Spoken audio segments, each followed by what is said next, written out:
مجھے یہ بتاتے ہوئے بے حد خوشی ہو رہی ہے کہ آج ہم سب یہاں اپنے ملک کا 75واں یوم جمہوریہ منانے کے لیے جمع ہوئے ہیں۔ یوم جمہوریہ ہم ہر سال 26 جنوری کو مناتے ہیں۔ حالانکہ ہمارا ملک 15 اگست 1947 کو آزاد ہوا تھا، لیکن سب کو برابر کا درجہ دینے والا قانون ابھی تک نہیں بنا تھا۔ ہمارے قومی رہنماؤں نے مل کر ایک دستور ساز کمیٹی تشکیل دی۔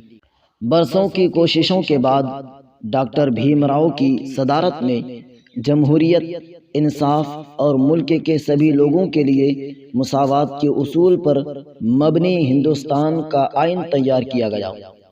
اسی وجہ سے 26 جنوری کو یوم جمہوریہ کے نام سے یاد کیا جاتا ہے، اور اس دن کے حوالے سے ملک بھر میں مختلف مقامات پر پروگرامز، تقریبات منعقد کیے جاتے ہیں، اور اسے خاص طور پر اسکولوں، مدرسوں اور سرکاری دفاتر میں بڑی دھوم دھام سے منایا جاتا ہے۔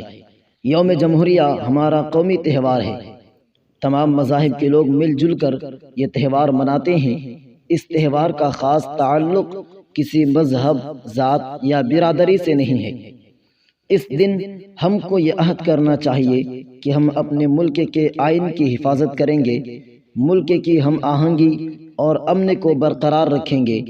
اس سے ملک کی ترقی میں بھی مدد ملے گی۔